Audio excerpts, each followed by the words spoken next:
Bonsoir à tous, bienvenue sur Monaco Info à l'aube d'une nouvelle semaine.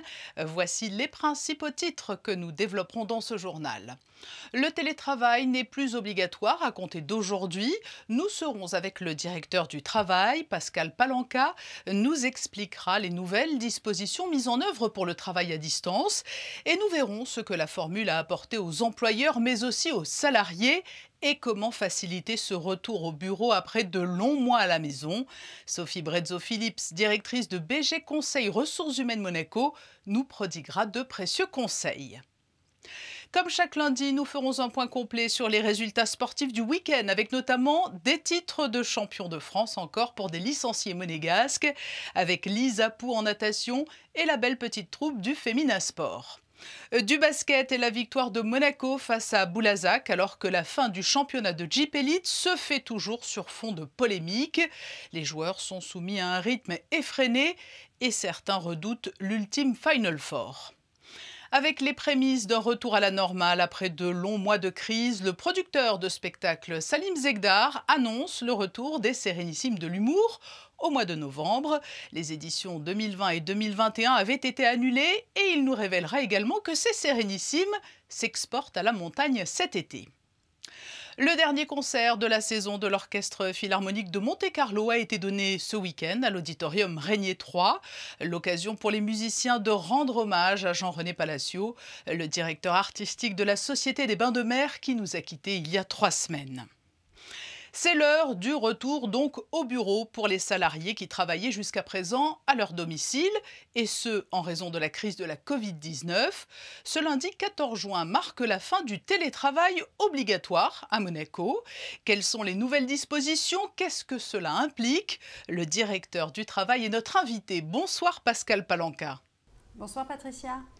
Quelles sont les obligations légales désormais autour du télétravail? Alors, moi je tiens à apporter une précision, c'est que plutôt que de parler de télétravail, je vais parler de travail à distance. Parce que le télétravail est régi par une loi de 2016, très encadrée, avec des règles administratives, alors que le travail à distance est le dispositif dérogatoire que l'on a mis en place en mars 2020 pour faire face à la crise et pour permettre à un plus grand nombre de salariés de continuer à travailler depuis leur domicile alors qu'on était en pleine crise sanitaire avec des restrictions en matière de déplacement et une période de confinement. Donc aujourd'hui, on est toujours là sur le travail à distance qui était obligatoire jusqu'à vendredi dernier. Et aujourd'hui, le gouvernement recommande son application et le recommande, mais on n'est plus sur quelque chose d'obligatoire. Alors cette notion est très importante de recommandation. Est-ce que des contrôles pourraient tout de même intervenir ? Alors, puisqu'on est sur une recommandation, il n'y a pas de contrainte. Donc non, je ne pense pas que l'inspection fera des contrôles pour aller s'assurer de ce qu'il en est. Par contre, on va continuer à faire ce qu'on a toujours fait pendant la période, l'année qui est passée, c'est continuer à aller en entreprise, répondre à leurs questions, leurs interrogations, et notamment travailler avec eux sur l'application des mesures sanitaires. Et si par exemple, ceux qui avaient du personnel en travail à distance vont progressivement les ramener dans l'entreprise et ont besoin d'informations sur les jauges, les mesures sanitaires en termes de les contraintes, tout ce qui est gel hydroalcoolique, les plexis et le port du masque, là on viendra et on pourra les renseigner. Donc on accompagnera les entreprises et les salariés à leur demande pour pouvoir envisager une organisation du travail au sein et sur site de qualité en tenant compte des mesures sanitaires qui sont toujours applicables. Oui, donc un accompagnement sur la forme.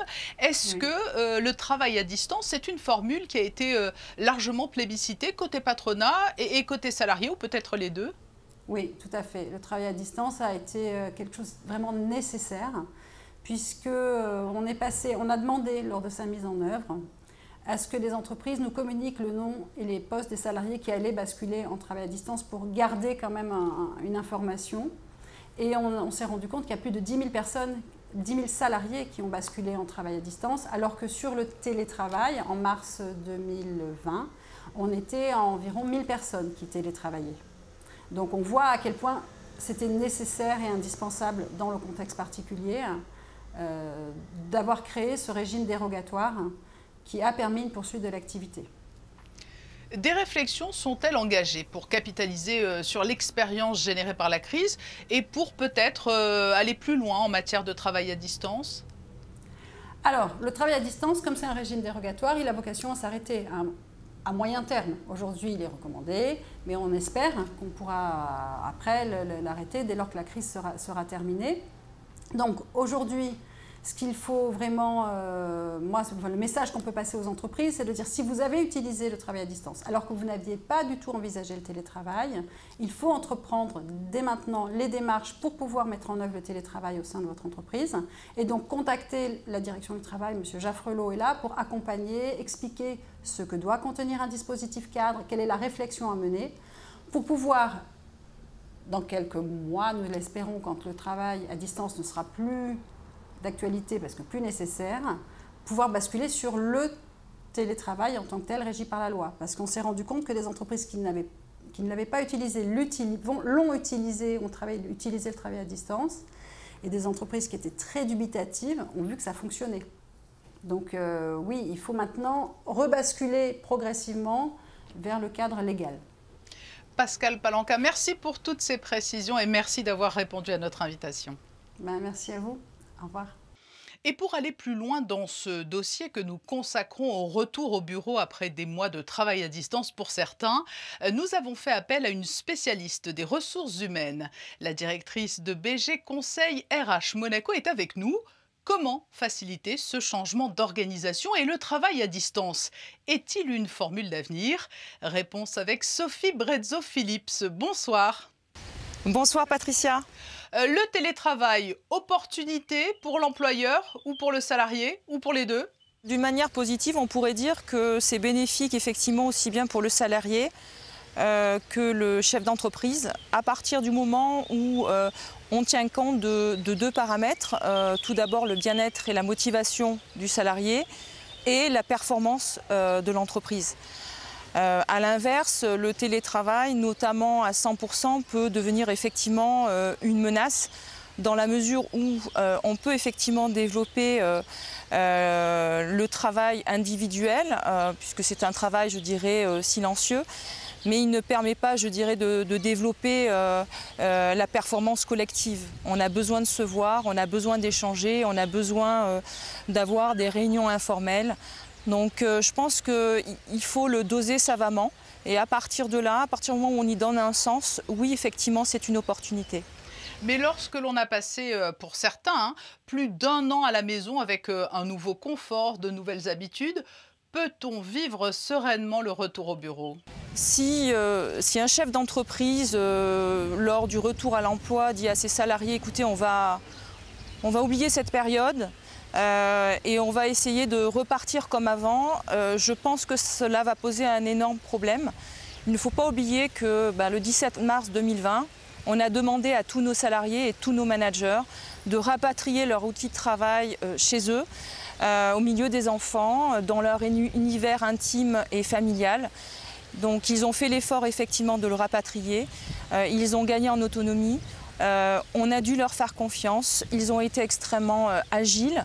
Aujourd'hui, dans le cadre d'un retour au travail, je pense qu'on ne peut pas repartir sur du 100% présentiel. Ils ont acquis en 1 an des habitudes. Les 2 heures de trajet que je peux gagner dans les transports en commun, je les ai utilisées en faisant mes courses, en cuisinant, en m'occupant de mes enfants, en jouant avec mes enfants, en faisant du sport. Donc cette, je dirais, forme de liberté, elle sera très compliquée, je dirais, à la retirer, tout du moins à 100%. Alors quel conseil donneriez-vous aux employeurs et aux employés? C'est peut-être tout d'abord de se mettre autour d'une table et de préparer ce retour, de discuter des avantages et des inconvénients pour les deux et d'aller vers un ensemble? Tout à fait. Je pense que dans tout dispositif à mettre en place, que ce soit une forme effectivement d'hybride qui va permettre en fait de redesigner l'organisation d'une entreprise, c'est se mettre effectivement autour d'une table entre dirigeants, RH, managers et salariés et essayer de voir comment on peut combiner, je dirais, le maintien d'un télétravail qui, de mon point de vue, ne devrait pas excéder 2-3 jours par semaine et un retour en présentiel pour justement rebooster la cohésion d'équipe. Ensuite, il faut quand même s'attendre à voir arriver, je dirais, des gens qui ont des émotions complètement différentes. On va retrouver des gens qui ont terriblement peur de la Covid-19. Il va falloir les rassurer, il va falloir leur présenter le protocole sanitaire que nous avons mis en place pour les sécuriser. Nous allons avoir aussi des gens en colère.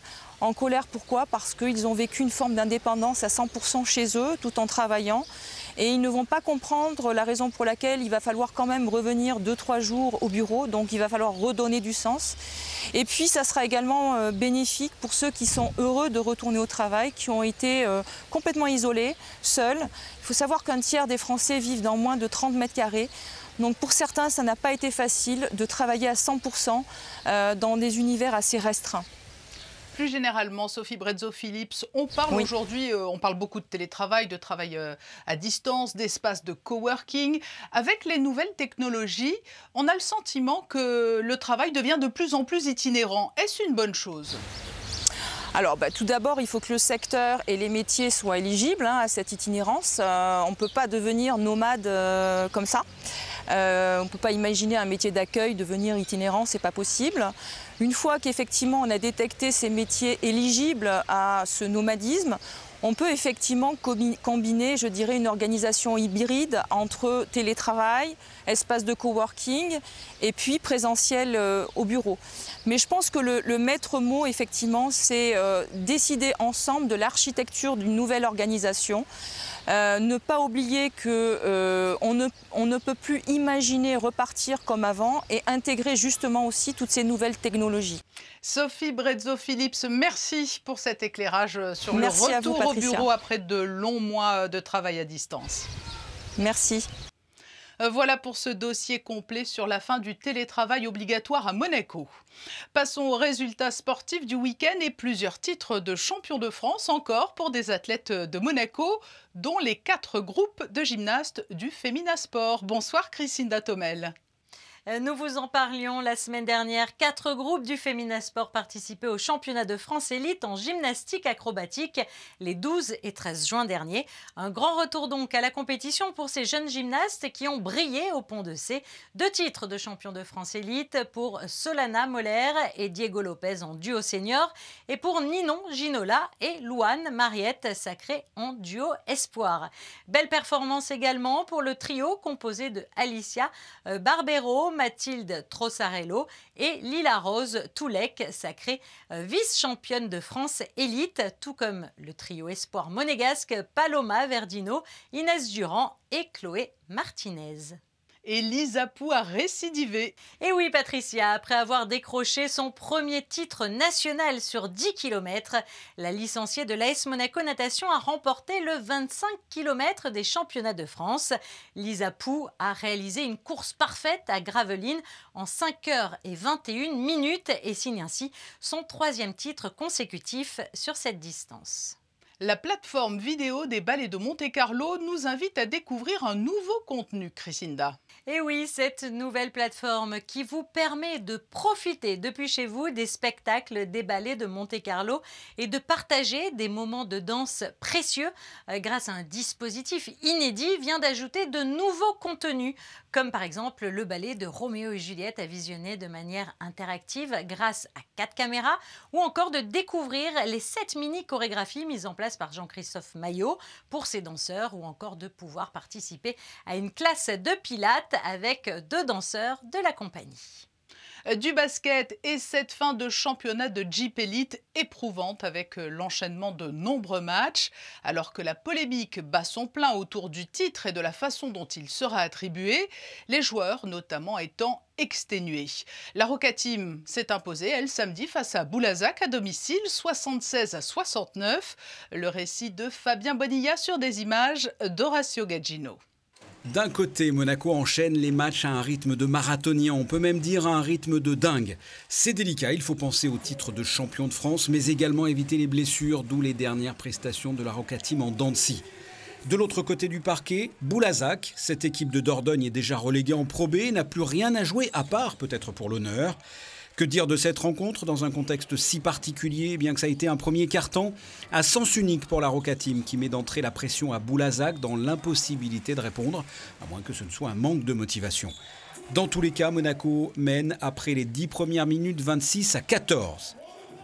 Contrairement à ce que l'on pourrait imaginer, le deuxième quart-temps est dominé par la lanterne rouge du championnat. Monaco fait preuve de beaucoup de maladresse sous la raquette.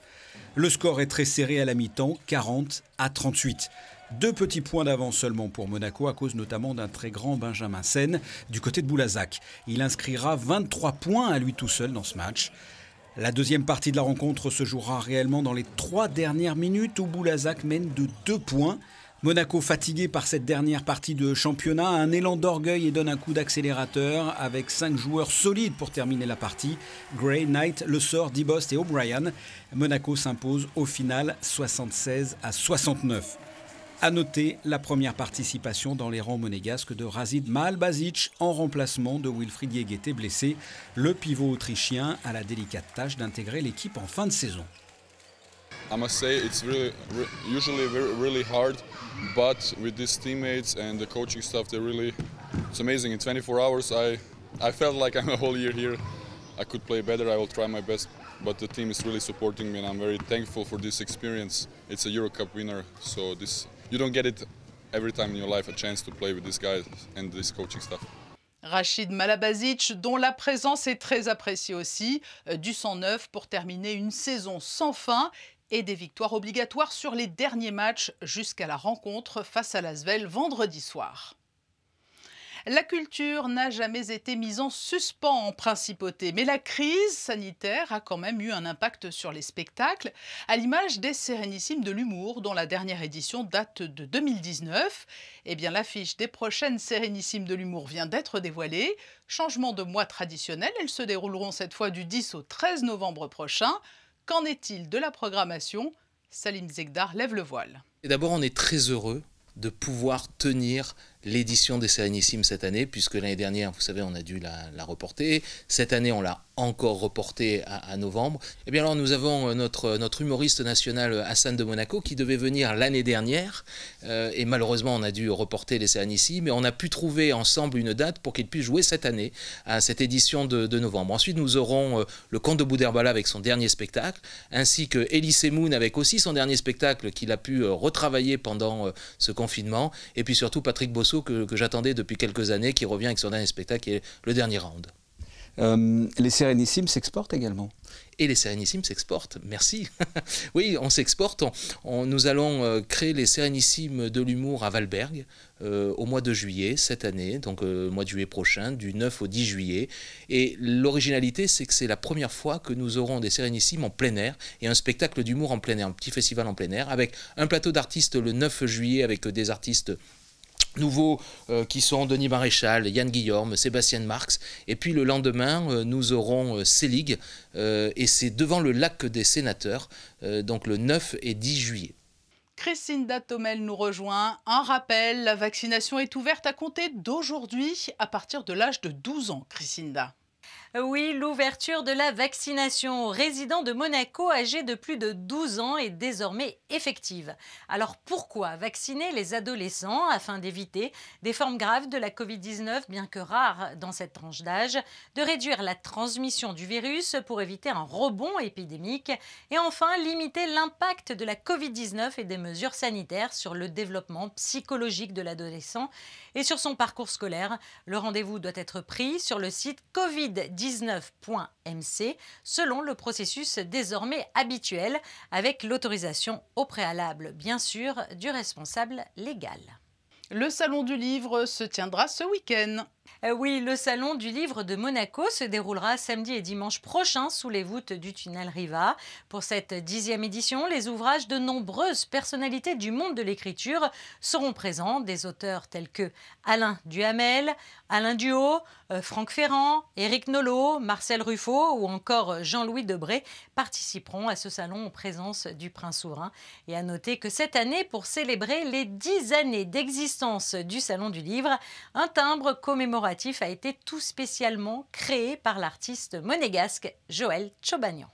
Et puis si vous pratiquez le yoga ou souhaitez vous initier, c'est possible. Eh bien, effectivement, Patricia, rendez-vous le lundi 21 juin sur les terrasses du Soleil de Monte-Carlo pour célébrer le solstice d'été. Les Nations Unies ont déclaré le 21 juin la journée internationale du yoga. C'est pourquoi, pour la 8e année consécutive, un cours de yoga gratuit sera donné à Monaco. 85 participants maximum avec bien sûr les gestes barrières et la distanciation sociale liée bien sûr à la pandémie. Je vous rappelle que le solstice d'été est la célébration de la joie, de la sérénité et de la créativité. À cette occasion, de nombreuses célébrations ont lieu dans le monde entier, comme à New Delhi, New York, Paris, Londres ou encore Madrid. Et la principauté de Monaco fait bien sûr partie de cette réunion mondiale. L'Orchestre Philharmonique de Monte-Carlo, de son côté, donnait dimanche son dernier concert de la saison. Un concert placé sous le signe des années folles et qui a permis à tous les artistes de rendre hommage à Jean-René Palacio, le directeur artistique de la Société des Bains de Mer, disparu à la fin du mois de mai et qui les avait emmenés dans de belles aventures musicales. Le reportage de José Sacré avec Serge Prémont et Clélia Renaud. Une fois encore, c'est par une standing ovation que le public de l'auditorium Régnier 3 a remercié l'Orchestre Philharmonique de Monte-Carlo, sa chef d'un soir Alondra de la Parra et le pianiste Jorge-Louis Prats de lui avoir offert un magnifique concert sur le thème des années folles.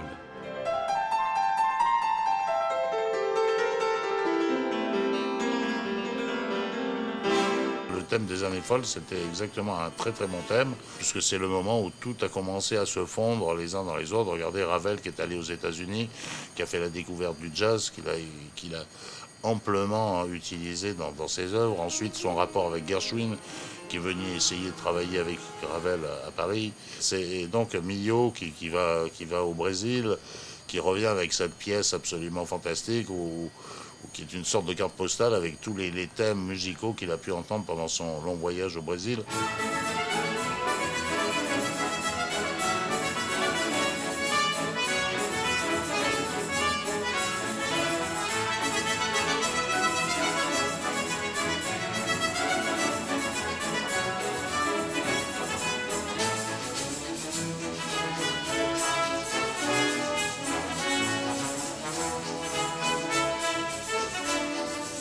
This is my second time in Monte Carlo with this amazing orchestra, and I really love working with them because they're creative minds and they're always constructing ideas and stories, and they're very much alive. And when an orchestra is alive, it's fertile ground for creation, for creativity. And I really love that. They're a very interesting group. I really appreciate them.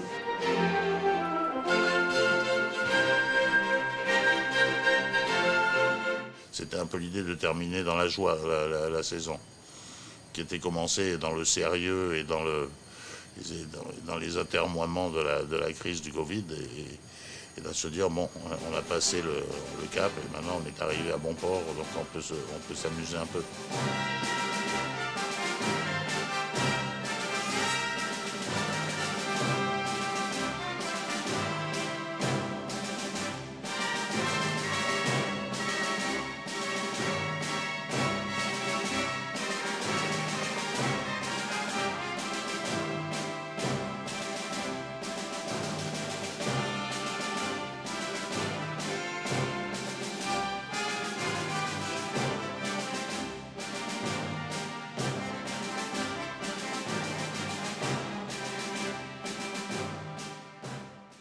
Et c'est toujours agréable d'entendre de beaux et grands airs. Ce journal ne serait pas tout à fait complet sans les prévisions météo pour la journée de mardi, Chrisinda. Des orages et des averses sont possibles ce mardi. En début de journée, le temps est couvert avec parfois quelques éclaircies qui subsistent durant l'après-midi.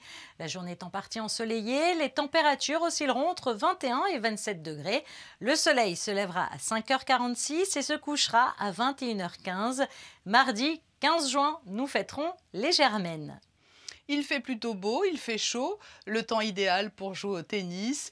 Les cours du Monte Carlo Country Club ne désemplissent pas et c'est là que nous retrouvons demain le patron de l'ATP, l'ancien joueur Andrea Gaudenzi. Après la victoire de Novak Djokovic, résident monégasque, au tournoi de Roland-Garros, nous ferons le point avec lui sur l'avenir du tennis, une nouvelle génération qui émerge, la discipline qui a surmonté la crise et de tout temps Monaco qui a toujours été une terre de tennis.